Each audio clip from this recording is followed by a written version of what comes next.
வணக்கம் நண்பர்களே, நான் Manikandan. This is Mani travels with hope. இது மாதிரி தொடர்ந்து பல வீடியோக்கள் வரப்போது. அதுக்கு நீங்கள் செய்ய வேண்டியது எல்லாம் நம்ம சேனலில் சப்ஸ்கிரைப் பண்ணி ஆதரவு கொடுக்க வேண்டியது மட்டும்தான். இப்போது நம்ம எஸ் ஹூப்ளியில் இருக்கோங்க.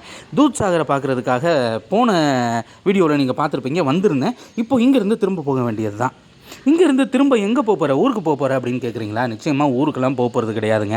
ஊருக்கு போகிறதுக்கு அப்படிங்கிறதுக்கு நமக்கு இன்னும் நாள் அப்படிங்கிறது இருக்கிறது. இந்த கொங்கன் ஸ்லட்சில் பாதி மட்டும்தான் நான் கவர் பண்ணியிருக்கேன். மும்பையிலேருந்து மட்கான் வரைக்கும், மட்கான்லேருந்து மங்களூர் வரைக்கும் இருக்கக்கூடிய அந்த தூரத்தை கவர் பண்ணணும் அப்படிங்கிறதுக்காக தான் இந்த ட்ரெயினில் நம்ம ட்ராவல் பண்ண போகிறோம். ஹூப்ளி ஸ்டேஷனில் நம்ம ட்ரெயின் எங்கே நிற்கிது அப்படின்னு நம்ம பார்க்கணும் இல்லையா? நம்ம பார்க்கும்போது விளம்பரம் தான் போட்டுக்கிட்டு இருக்காங்க. இப்போது அது ஏதாவது தெரியுதா அப்படின்னு பார்த்தோம் அப்படின்னா நிச்சயமாக அது தெரியறதுக்கான வாய்ப்பே இல்லை. விளம்பரம் தான் அதிக அளவில் இருக்குது. எல்லா இடங்கள்லையும் விளம்பரம் அப்படிங்கிறத ஆக்கிரமிச்சிருக்கு. ஆனால் நம்ம தினமுமே யஸ்வந்த்பூர்லேருந்து ஆப்ரேட் ஆகக்கூடிய அந்த வாஸ்கோ ட காமா நோக்கி செல்லக்கூடிய அந்த ட்ரெயினில் தான் நம்முடைய பயணம் அப்படிங்கிறது இருக்க போகுது. இங்கே ப்ரொடெக்ஷன் அப்படிங்கிறது கொஞ்சம் அதிகமாக இருக்குங்க. ஏன்னா ஹூப்ளி அப்படிங்கிறது உத்தர கன்னட மாநிலத்தில் வரக்கூடிய ஒரு பகுதி. சரி, இது அண்டர் கிரவுண்டில் தான் போய் நம்ம போக முடியும். ஒவ்வொரு ஸ்டேஷன்லேயும் மேலே ஏறி இறங்குறது அப்படிங்கிறது வாய்ப்பு இல்லை. 10:25க்கு நம்ம ட்ரெயின் வரும் அப்படின்னு சொல்லியிருந்தாங்க. வந்துட்டு ஒரு 5 நிமிஷம் நிற்கும் அப்படின்னு சொல்லியிருந்தாங்க. ஆனால் நிச்சயமாக இந்த ட்ரெயின் கொஞ்சம் அட்வான்ஸாக தான் வந்திருக்கு அப்படின்னு சொல்லியிருக்காங்க. ஏன்னா நான் செக் பண்ணி பார்க்கும்போது அப்படி தான் இருக்குது. அதனால் கீழே போய் அந்த ட்ரெயினை பிடிச்சிடலாம் அப்படின்னு ரொம்ப வேகமாக கீழே இறங்கி போனால் கதவு அடைச்சிருக்கு. ஒன்றும் பண்ண முடியல.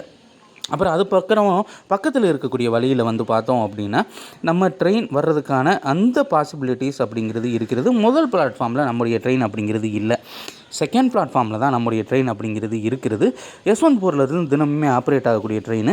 அந்த ட்ரெயினை பிடிக்கிறதுக்காக அண்டர் கிரவுண்டில் இறங்கி செகண்ட் பிளாட்ஃபார்ம் நோக்கி நம்முடைய பயணம் அப்படிங்கிறது தொடர்ந்து நடைபெற்று கொண்டு இருக்கிறது.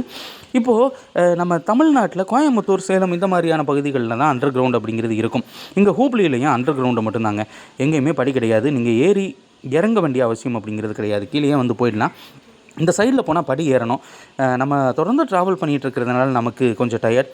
அதனால் இந்த மாதிரி ஸ்லோப்பாக இருக்கக்கூடிய அந்த பாதையில் நம்முடைய பயணம் அப்படிங்கிறது இருக்கிறது. நம்ம ட்ரெயின் வந்துருச்சுங்க. இதுதான் நம்ம பயணிக்கக்கூடிய ட்ரெயின். கர்நாடகாவின் யஸ்வந்த்பூர், அதாவது பெங்களூரில் இருந்து மட்கான் வரைக்கும் தினமுமே ஆப்ரேட் ஆகக்கூடிய ட்ரெயின் நம்பர் 17309 அப்படிங்கிற ட்ரெயினில் தான் இன்றைக்கி நம்ம ட்ராவல் பண்ண போகிறோம். யஸ்வந்த்பூர்லேருந்து தினமுமே ஆப்ரேட் ஆகக்கூடிய ட்ரெயின் ஹூப்ளிக்கு தினமுமே 10:25க்கு வந்து காலையில் 3:25க்கு மட்கான் வரைக்கும் செல்லக்கூடிய இந்த ட்ரெயினில் தான் நம்முடைய பயணம் அப்படிங்கிறது இருக்கிறது. இதில் நமக்கு ஒதுக்கப்பட்ட கோச் அப்படின்னு பார்த்தோம்னா S5. இந்த ட்ரெயினில் தான், இந்த கோச்சில் தான் இப்போ நம்ம ட்ராவல் பண்ண போகிறோம். ட்ராவல் பண்ணி மட்டும் இல்லாமல் நிச்சயமாக இது ஒரு அற்புதமான பயணமாகவும் இருக்க போகுது. இப்போது நம்ம கோச்சில் போய் பார்த்தோம் அப்படின்னா கிட்டத்தட்ட எல்லாமே காலியாக தான் இருக்குது. நம்ம சீட்டும் போட்டாச்சுங்க. சீட்டு போடுறது என்ன, ரிசர்வ் பண்ணது தானே. அப்படியே வெளியே வந்துட்டு, ஏன்னா இந்த ட்ரெயின் 10 மணிக்கெலாம் வந்துருச்சு. 10 மணிக்கு வந்தாலும் 10:25க்கு தான் கிளம்பும். இன்னும் சொல்லணுன்னா 10:30க்கு தான் கிளம்பும். அப்படிங்கிறதுனால ஒன்றும் பண்ண முடியாது. அப்படி நம்ம தூங்கிட்டோங்க. இப்போ வாஸ்கோ ட காமா வரைக்கும் வந்துட்டோங்க. நைட்டு நம்ம தூங்குனது தப்பாக போச்சுங்க. இப்போ என்ன ஆகிப்போச்சு அப்படின்னா, அதற்கு தண்டனையாக இங்கே இருந்து திரும்பவும் நம்ம மட்கான் போகணும். ஏன்னா அடுத்த ட்ரெயின் நமக்கு மட்கானில் தான் இருக்குது. வாஸ்கோ ட காமாவில் இருந்து ட்ரெயின் அப்படிங்கிறது கிடையாது.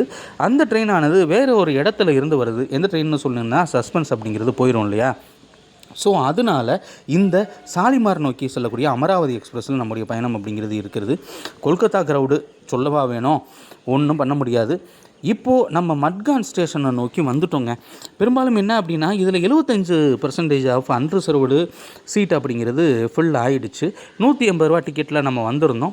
இப்போது ஒரு 30 ரூபா சேர்த்தாச்சுன்னு வைங்களேன். இதில் என்ன அப்படின்னா, மட்கான்லேருந்து வாஸ்கோ ட காமா வரைக்கும் வரும்போது டிக்கெட் செக்கிங் அப்படிங்கிறது இருந்தது. நான் போய் டிக்கெட்டை காமிச்சேன். இது மட்கான் வரைக்கும் தானே, அசந்து தூங்கிட்டேங்க அப்படின்னு. என்னப்பா இறங்கும்போது அப்படிங்கிற மாதிரி அவர் ஹிந்தியில் சொன்னார். ஸோ அதுக்கு ஒன்றும் பண்ண முடியாது.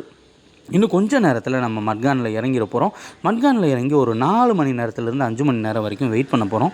வெயிட் பண்ணதுக்கு அப்புறம் நிச்சயமாக ஒரு சூப்பர் ஜெர்னி அப்படிங்கிறது உங்களுக்காக காத்திருக்கிறது. அதுவும் ஒரு டிமாண்டடான ட்ரெயினில் காலை நேர அந்த சூரியனை பார்க்கக்கூடிய வாய்ப்பு அப்படிங்கிறது நமக்கு கிடைச்சிருக்கு அப்படிங்கிறதே பெரிய விஷயம். இப்போ நான் மட்கான் போயிருந்தால் நிச்சயமாக தூங்கியிருப்பேன். ஆனால் இப்போ வாஸ்கோ ட காமா போயிட்டு வரும்போது திரும்ப அந்த கடற்கரை காட்சிகளை எடுக்கிறதுக்கு எனக்கு மனசு வரல. ஏன்னா ஏற்கனவே 2 வீடியோவில் எடுத்தாச்சு. இப்போது நீங்கள் பார்த்துட்டு இருக்கிறது கொஞ்சம் நேரத்துக்கு முன்னாடி பார்த்தது நம்ம ஏற்கனவே வந்திருந்த அந்த ஜன்சதாப்தி எக்ஸ்பிரஸ்.